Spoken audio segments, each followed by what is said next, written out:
आस्तिक और नास्तिक सदियों से भगवान के अस्तित्व को लेकर लड़ते आए हैं। आस्तिक ईश्वर पर विश्वास रखते हैं, जबकि नास्तिक कहते हैं भगवान महज एक कल्पना है।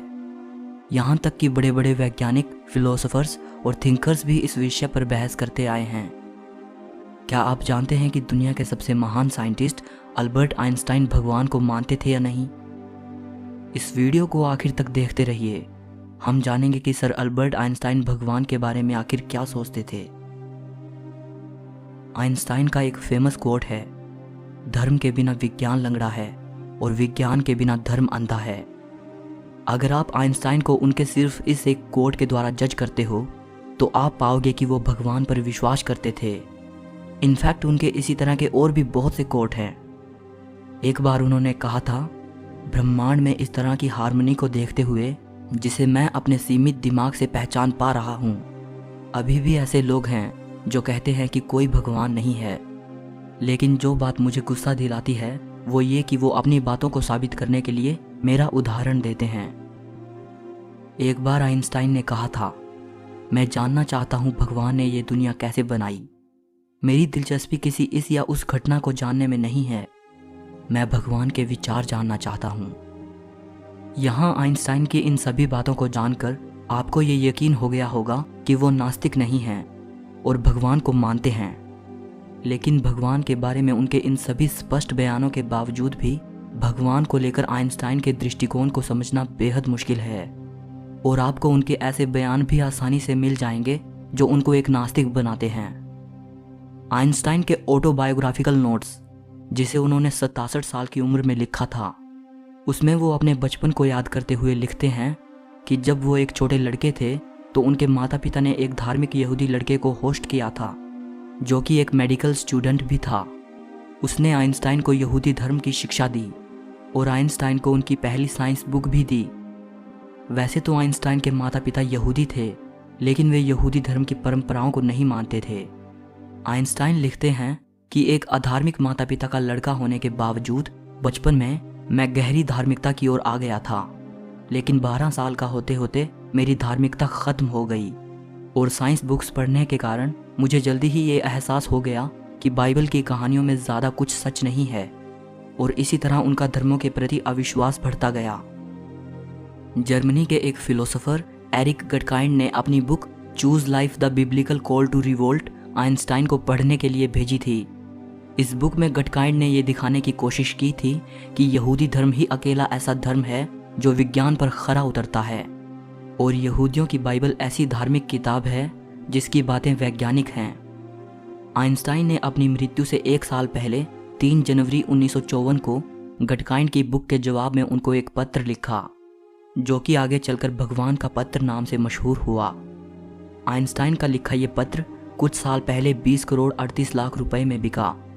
इस पत्र में आइंस्टाइन लिखते हैं, मेरे लिए भगवान कुछ भी नहीं बल्कि इंसान की कमजोरी से पैदा हुआ एक शब्द है। बाइबल आदरणीय तो है, लेकिन प्राचीन बचकानी कहानियों से ज़्यादा कुछ भी नहीं। कोई भी व्याख्या, चाहे वो कितनी ही गूढ़ क्यों ना हो, इस बारे में मेरे विचार नहीं बदल सकती। मेरे लिए यहूदी धर्म भी दूसरे सभी धर्मों की तरह सबसे बचकाने अंधविश्वासों से पैदा हुआ धर्म है। सो दोस्तों, आप आइंस्टाइन की भगवान को लेकर इन 2 अलग अलग बातों को कैसे देखते हो? एक जगह वो भगवान को स्वीकार कर रहे हैं और वहीं दूसरी तरफ वो भगवान से इनकार कर रहे हैं। एक्सपर्ट्स कहते हैं कि जब आइंस्टाइन अपनी राइटिंग्स में भगवान का जिक्र करते हैं तो उनका मतलब आस्था के प्रतीक किसी ईश्वर से नहीं होता, बल्कि भगवान की अवधारणा का जिक्र वो एज अ मेटाफोर करते हैं। मतलब जब आइंस्टाइन भगवान की बात करते हैं तो उनका सिर्फ ये मतलब होता है कि हमारा ये ब्रह्मांड एब्सोल्यूट परमानेंट नियमों के तहत काम कर रहा है। इसे थोड़ा अच्छे से समझ लेते हैं। आइंस्टाइन का एक वाक्य है, वे कहते हैं कि जब मैं किसी थियोरी को समझने की कोशिश करता हूँ तो मैं अपने आप से ये पूछता हूँ कि अगर मैं भगवान होता तो क्या मैंने ब्रह्मांड को इसी ढंग से बनाया होता। यहाँ आइंस्टाइन इस बात की ओर इशारा नहीं कर रहे हैं कि ये ब्रह्मांड किसी सर्वशक्तिमान ईश्वर ने बनाया है, बल्कि वो साइंटिफिक थियोरीज को समझने की कोशिश कर रहे हैं कि ये ब्रह्मांड कैसे काम करता है। एक इटालियन व्यक्ति जिसका नाम जोसेफ था, वो न्यू जर्सी में एज अ एक्सपेरिमेंटल मैकेनिस्ट काम करते थे। उन्होंने अपने आप को नास्तिक घोषित किया हुआ था। एक न्यूज़ रिपोर्ट ने आइंस्टाइन को पारंपरिक धार्मिक इंसान कह दिया था और जोसेफ इस बात से बेहद नाराज थे। 22 मार्च 1954 को उन्होंने इसी बात का जिक्र करते हुए आइंस्टाइन को एक लेटर लिखा। 24 मार्च 1954 को उनके लेटर का जवाब देते हुए आइंस्टाइन ने कहा, सच ये है कि मेरे धार्मिक विश्वासों के बारे में आप जो कुछ भी पढ़ते हैं वो एक झूठ के अलावा कुछ और नहीं। एक ऐसा झूठ जिसे बार बार योजनाबद्ध तरीके से दोहराया जाता है। मैं दुनिया के किसी पंथ या धर्म के व्यक्तिगत ईश्वर पर विश्वास नहीं करता और मैंने कभी इस बात से इनकार नहीं किया, बल्कि हर बार और भी जोरदार तरीके से इसकी घोषणा की है। तो क्या इन सब बातों के बाद आइंस्टाइन को नास्तिक कहा जा सकता है? नहीं। जर्मन पोएट जॉर्ज सेल्वेस्टर द्वारा पब्लिश किए गए एक इंटरव्यू में आइंस्टाइन ने साफ तौर से कहा, मैं नास्तिक नहीं हूं। अब सवाल ये उठता है कि वो भगवान पर विश्वास भी नहीं करते और खुद के नास्तिक होने से भी इनकार कर रहे हैं। तो फिर नास्तिकता और क्या है? जो ईश्वर को नहीं मानता वही तो नास्तिक होता है। दरअसल आइंस्टाइन पर्सनल गॉड पर विश्वास नहीं करते थे और अपने आप को एग्नोस्टिक और रिलीजियस नॉन बिलीवर कहते थे। मतलब ऐसा इंसान जो धार्मिक तो है पर भगवान पर विश्वास नहीं रखता। पर्सनल गॉड के बारे में उन्होंने कहा था, मैं ऐसे ईश्वर को तवज्जो नहीं दे सकता जो हम इंसानों जैसी ही अनुभूतियां करता हो और गुस्सा, अहंकार और नफरत जैसी तमाम बुराइयों से भरा हो। मैं बार बार कहता रहा हूं कि मेरी समझ से पर्सनल गॉड का आइडिया बिल्कुल बचकाना है। आप मुझे एक एग्नोस्टिक कह सकते हैं, लेकिन मैं नास्तिकों के उस दिग्विजयकारी उत्साह में भाग नहीं लेना चाहता जो नौजवानों से उनके धार्मिक विश्वासों को छुड़वाने के लिए किसी भी हद तक जाने को तैयार रहते हैं। सो बाबा आइंस्टाइन की इन सभी बातों के बाद आप ये कह सकते हैं कि ना तो वो सच्चे आस्तिक थे और ना ही घोषित रूप से एक नास्तिक ही थे।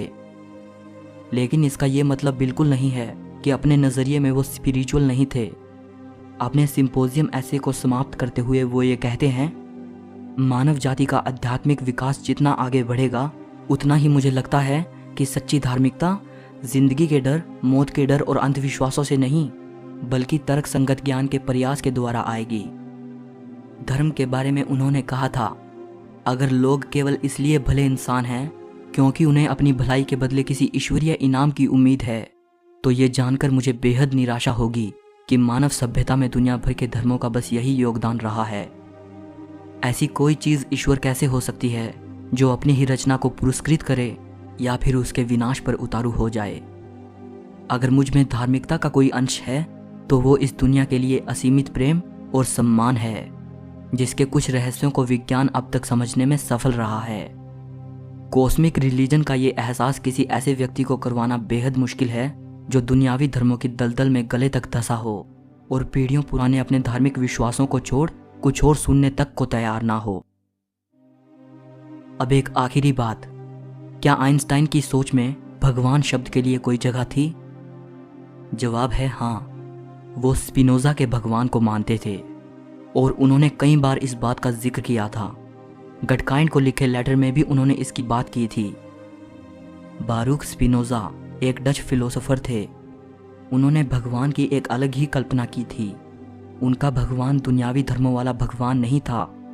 स्पिनोजा किसी पर्सनल गॉड या सर्वशक्तिमान ईश्वर में विश्वास नहीं रखते थे जो किसी बड़े से सिंहासन पर बैठा हुआ दुनियावी कामकाजों को देख रहा है और अपने ही बनाए गए प्राणियों के बारे में फैसले ले रहा है, बल्कि स्पिनोजा का भगवान प्रकृति की खूबसूरती के लिए जिम्मेदार है और प्रकृति में ही मौजूद है।